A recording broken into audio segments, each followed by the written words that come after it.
さん、さやかです。今日のマークサヤロストインワイルドではディズニー旅行でのダイニングの秘訣について話していきたいと思います。行きましょう。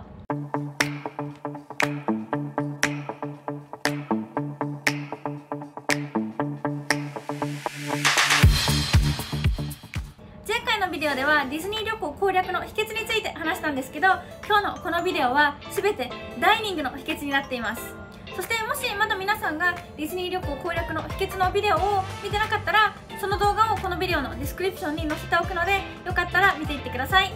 それでは早速ディズニー旅行での1つ目のダイニングの秘訣について入っていきたいと思います。そしてこれは行きたいレストランのオプションを決めておくことです。その当日のご飯の時間になってどこで食べようってリサーチし始めるのは、そのエナジーと時間の無駄になってしまいます。そしてもちろん皆さん貴重なパークでの時間をレストランのリサーチに費やしたくないと思うんですね。なのでもう行く前からどこのレストランで食べたいっていうレストランのオプションを決めておくことが大切です。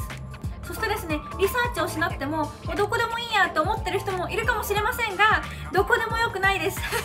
せっかくディズニーに行くならどこか適当なところで食べるよりも、自分が好きなものとか食べたいものを提供しているレストランを知っておいて、そこを選んでおいた方がいいです。これについてはもう私たちも事前にちゃんとリサーチをしてなくて失敗したっていう体験があるので、ちょっとシェアしていくんですけど最初に2人でマジックキングダムに行った時に、私たちにとってはアトラクションとかがメインだったので、そのアトラクションとかのことに気を取られていて、レストランとかについては全く考えてなくて全然リサーチしてなかったんですね。なので当日になってマジックキングダムでお腹が空いてきた時にどんなレストランがあるのか、それぞれのレストランでどんなご飯が提供されてるのか知らなかったので、適当にもう近くにあったトルキーレッグが売ってあるお店に入っていって、そこでトルキーレッグを買ったんですねだけどトルキーレッグなので、悪くはないんですけど、すごい美味しい、素晴らしいわけではなかったんですね。で後から思ってみると、ディズニーにいるんだったらもうちょっとユニークなものっていうか、もうちょっといいものを食べれればよかったなっていうちょっと後悔があるので皆さんも私たちの失敗談から学んで、レストランのオプションはあんまり食べ物とかに興味がない人でも、最低でもどんなレストランがあるかっていうのは簡単にリサーチしておいて、できればこことこことここで食べたいみたいな、いくつかのレストランのオプションを用意しておくといいと思います。これにはですね、前のビデオでも言った通り、ディズニーでは全てがプラン通りにきっちりと行くっていうわけじゃないので、最初の日のランチはここ、ディナーはここ、次の日のランチはここ、ディナーはここっても正確に全ての日の全てのダイニングプランを決めなくても、いくつかオプションを持っていることをお勧めします。そしてディズニーパークには2種類のレストランがあって、これはクイックサービスのレストランとテーブルサービスのレストランです。クイックサービスのレストランは自分でオーダーを通して、自分でそのオーダーを受け取って、自分で席を見つけて座るという、セルフサービスみたいな感じのレストランで、テーブルサービスは反対にサーバーの方に席に通してもらって、サーバーの方がオーダーを取って、サーバーの方がご飯を持ってきてくれるという感じのレストランです。ここでクイックサービスかテーブルサービスのどちらを選ぶかも結構大事になってきます。クイックサービスのレストランでは比較的食事をパパッと素早く済ませることができるので、その後にすぐアトラクションに行ったりとかショーを見に行ったりとかっていうことが簡単にできます。しかし食べ物のクオリティはテーブルサービスのレストランに比べると低めになってきます。テーブルサービスのレストランはクイックサービスのレストランに比べて食べ物は比較的クオリティが高めですが、結構時間を費やしてしまうので、やりたいことがいっぱいあって食事にあんまり時間を使いたくない方には最適ではないです。なのでこういう風にクイックサービスのレストランもテーブルサービスのレストランも両方いい点や悪い点があるので、皆さんのニーズに合わせて選ぶといいと思います。あとですね、レストランのオプションに加えて、お腹が空いた時やちょっと休憩したい時に食べたいスナックのオプションもいくつか選んでおくことをお勧めします。そして次の秘訣はダイニングリザーベーションをしておくことです。クイックサービスのレストランは予約なしなので、これはテーブルサービスのレストランで食事をしたい人に向けてのアドバイスになります。前私たちがディズニーランドパリに行った時に、私たちはビストロ・シェーズ・レミーっていうレミーの映画がテーマになっているレストランで食事をしたかったんですね。だけどそのレストランはもう予約でいっぱいで、私たちは予約ができなくてそこで食べることができなかったんですね。私たちのディズニーランドパリへの旅行はその行く1週間ぐらい前にもう急に決まったので、ちょっと1週間前はちょっと厳しいよなっていうのはあるんですけど、皆さんがディズニー旅行に行く時って、結構何ヶ月か前から計画することが多いじゃないですか。急になんか1週間前になって行こうっていうことにはあんまりならないと思うので、その旅行の前に時間があるならダイニングリザーベーションをすることはすごくおすすめです。特にもし皆さんが人気のレストランでお食事をしたい場合は、人気のレストランは結構すぐ予約でいっぱいになっちゃうので、予約ができるようになったらもうすぐに予約をすることをおすすめします。旅行の何日前にダイニングリザーベーションが開始できるっていうのは、パークによって違うんですけど、ウォルト・ディズニー・ワールドでは昔は180日前から予約ができたんですけど、今は60日前から予約が可能になってます。なのでもしディズニーワールドに行く皆さんは60日、旅行の60日を切ったらもうすぐ行きたいレストランの予約をするようにしてください。ダイニングリザーベーションを後回しにすると、その皆さんがディズニーに行く日に予約ができるレストランだったりとか、食事をしたい時間とかのオプションがだんだんなくなっていくので、これはどの時期に行くとかどのレストランに行くっていうのにかかわらず、行きたいレストランが分かったらなるべく早く予約を取るようにしてください。そして次に Keep checking。 これはもしレストランの予約が取れなかった時のための秘訣になってます。 Keep checking。 もし皆さんの行きたかったレストランが予約で埋まってしまっても、絶対にそこの予約が取れないわけじゃないです。やっぱりそのレストランの予約を変更したりキャンセルしたりする人も後から出てくるので、予約が埋まってたレストランに急に空きが出ることもあります。皆さんが予約しようとしてた時に満席だったからといって、そこから皆さんの旅行の日にちまでずっと満席というわけじゃないんですね。なのでもし行きたいレストランが予約でいっぱいだったら、空きが出た時にすぐにその予約を取れるように定期的にそのレストランの空き状況をチェックすることをお勧めします。 Keep checking。そしてですね、行きたいレストランの空き状況を定期的にチェックしていって、それでも運がなくて予約が取れなかった時のための最終手段が、当日にそのレストランに行ってテーブルをリクエストすることです。レストランの予約が取れなかったからといって絶対にそこで食べれないというわけではないです。諦めるのはまだ早いです実はですね、ギリギリで予約をキャンセルしたりとか、予約をしてるのに来ないっていう人も中にはいます。こういうことが原因でダイニングリザーベーションがないけど当日レストランに行って席をリクエストしたら、幸運にも席が空いてたりとか、少し待てば席に通してもらえたりとかする場合もあるので、行きたかったレストランの予約が取れなくてもそこで食べられる可能性っていうのはまだあるので諦めないでください。そしてディズニーワールドやディズニーランドリゾートではアプリにウォークアップリストっていう機能があって、実際にレストランまで行かなくてもそのアプリの中でウェイトリストに入ることができるので、もし当日空いているレストランの予約をその日にしたかったら、このウォークアップリストっていう機能を使ってみてください。この今ちょうど話した秘訣はあくまで最終手段なので、ウォークアップリストが空いてない可能性もあるし、レストランに実際に行っても空きがない可能性もあります。なのでやっぱりテーブルを確保するにはレストランの予約が開始できるようになったら、なるべく早く行きたいレストランを予約することをお勧めします。そして次にダイニングリザーベーションをキャンセルするのを忘れないようにする。予約したレストランで食べなくなった場合、その予約をキャンセルしないといけません。さっきギリギリでキャンセルしたりとか、予約してるのに来なかったりとかする人もいるって言ったんですけど、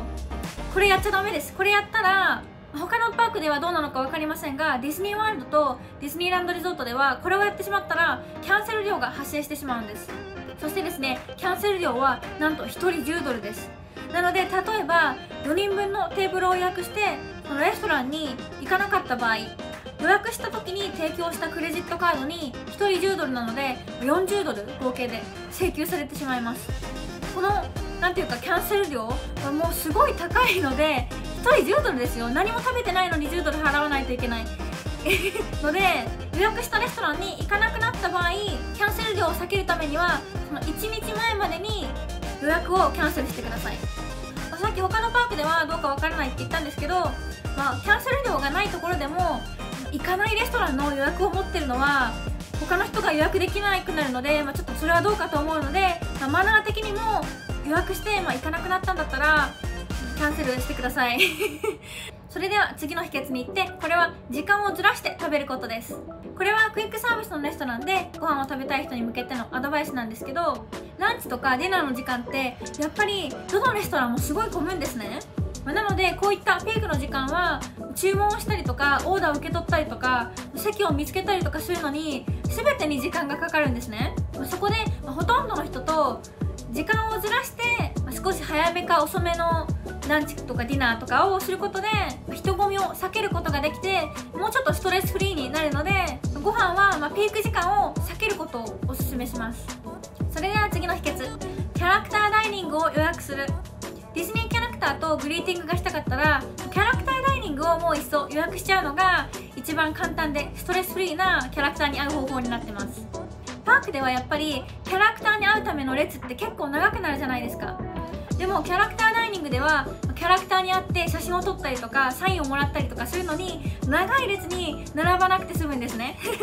しかもそれだけじゃなくて、キャラクターがテーブルに来てくれるので、皆さんは座って食べながら待ってるだけでキャラクターに会うことができますなのでキャラクターに会いたいけど長い間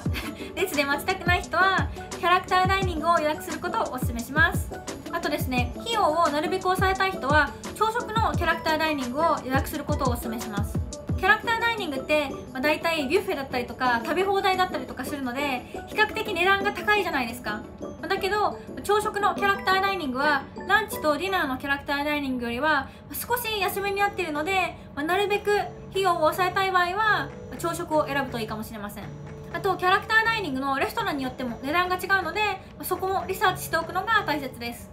あともう一つキャラクターダイニングについて大事なのが、事前にどのキャラクターに会えるかリサーチしておくことです。キャラクターダイニングの場所によって会えるキャラクターは違います。ミッキーとミニーは大体どこにもいるんですけど、例えば皆さんがディズニーワールドでチップ&デールに会いたい場合、行くべきキャラクターダイニングはガーデングリルです。ハリウッド&バインに行ってもチップ&デールには会えません。あとレストランによっては朝食とランチとディナーで会えるキャラクターが違う場合もあります。例えばハリウッドスタジオのハリウッドバインでは朝食ではディズニージュニアのキャラクターが出てきて、ランチとディナーではミッキー、ミニー、プルート、グーフィーとかのキャラクターが出てきます。もし皆さんがディズニージュニアのキャラクターじゃなくてミッキー、ミニー、プルートとかに会いたい場合、これを知らないで朝食が安いからといって朝食のキャラクターダイニングを予約してしまうと、会いたかったキャラクターではないキャラクターが出てくるので皆さんキャラクターダイニングって高いので、さっきも言った通りそのお金払ってるんだったらやっぱり会いたいキャラクターに会いたいじゃないですか。なので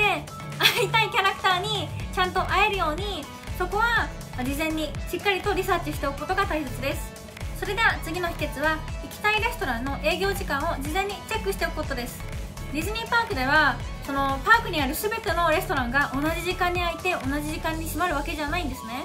前のブログを見た方は知ってると思うんですけど私たちがディズニーランドパリに行った時は1日目にカウボーイクックアウトっていうバーベキューのレストランでご飯を食べたかったんですね。だけどそのレストランに行った時になんとそのレストランがもう閉まってて、実はそのレストラン4時に閉まる予定だったんですね。だけど私たちはそこについてリサーチしてなかったので4時に閉まるっていうのを知らなくて、ランチにそこに行ってれば食べれたんですけど、私たちはディナーでそこに行ったので、その日に入れなくて、レストランで食べられなくて、次の日のランチで戻ってきたら空いてたのでそこで食べられたんですけど、こういう風に営業時間が短めのレストランもあるので、行きたいレストランの営業時間は事前にチェックしておいてください。あとですね、レストラン全体だけではなくてメニューとかもやっぱり時間によって変わったりとかするので、特定の食べたい料理とかがあればその料理が朝食、ランチ、ディナーのどれで提供されているのかっていうのも、事前にリサーチしておくといいと思います。そして次に朝ごはんを食べる。そしてこれも栄養のある朝ごはんを食べてください。朝ごはんをスキップしたらダメです。前私たちがユニバーサルスタジオに行った時に私たちは朝ごはんにドーナツを食べたんですねドーナツ栄養が全くないじゃないですか。そしてこれが朝ごはんだったのでマークがちょっと具合が悪くなっちゃって、一日中なんか元気がなかったんですねなんかずっとドヨーンとしてる感じで、後で思ったのがこれは朝ごはんがちょっと悪かったねだったので、朝ごはんはしっかりと栄養のあるものを食べてください。特にテーマパークってもう一日中ずっと歩くじゃないですか。で疲れるじゃないですか。なのでしっかりとしたものをしっかりした量で食べないと具合が悪くなることもあるので、特に一日中パークにいる予定があるならその一日中のエナジーを保てるようにちゃんと栄養を補充してくださいそして今日最後のダイニングの秘訣は食べることを覚えておくことです。これはなんかちょっと変に聞こえるかもしれませんが、もうディズニーではやることが本当にいろいろあるので、もう食べ物優先っていう方でない限り食べることを結構忘れちゃいがちなんですね。皆さんちょっとここでそんなことないでしょって思ってるかもしれませんが、実際に食べることを忘れてる人がいるので、その人から聞いてください。もうディズニーにいると時を忘れちゃうんですね。もうなんかいろいろしてたらもういつの間にこんな時間っていうことが結構あるので、食べることもちゃんとプランに入れておいてください。さっきも言ったように具合が悪くなっちゃったりとかエナジーがなくなっちゃったりっていうことを避けるためにも食べることはとっても大事です。特にディナーはパーク閉園のギリギリまで待たない方がいいです。私たちが最初にマジックキングダムに行った時に、私たちはもう一日中時間を忘れて遊んでたんですね。そしてそのナイトタイムショーの時間になって、やっぱりナイトタイムショーもやっぱもちろん見るじゃないですか。もうお腹が空いてたことも忘れて遊んでたんで、その最後になってお腹が空いたって気づいたんですね。でそこではもう遅かったです。もう全部閉まってました。もちろんなんですけど、もう全部閉まってて、でも私たちはもうすごいお腹が空いてたので、結局ホテルの近くのマックに行って2人でホテルの部屋でマックのバーガー食べてました。なんていうバケーション。やっぱりディズニーに行ったらディズニーのレストランでご飯を食べたいので、マックなんてどこにもあるじゃないですか。パークのレストランはやっぱりパークの閉園よりも早めに閉まるので、私たちがしたような失敗をしないように、特に閉園前にはもう全部が閉まる前に食べることを気に留めておいてください。あとですね、日中もずっとエナジーを保っておくために朝食とランチとディナーだけじゃなくて、1日を通して何回かスナックを食べることもおすすめします。それでは今日紹介するディズニー旅行でのダイニングについての秘訣はこれで以上になります。もしこれらの秘訣が役に立ったりこのビデオを楽しんだら、ぜひビデオにいいねをよろしくお願いします。そしてまだ皆さんがマークシャイロストインワールドにチャンネル登録をしてなかったら、私たちはテーマパーク旅行のブログや主に海外のテーマパークについての動画を配信しているので、もし興味があったらぜひチャンネル登録をよろしくお願いします。そして前にも言ったように、まだまだ皆さんに紹介したいディズニー旅行攻略の秘訣はたくさんあるので、今後の動画も楽しみにしておいてください。それでは見てくれてありがとうございました。また次回の動画でお会いしましょう。Make today magical! Bye!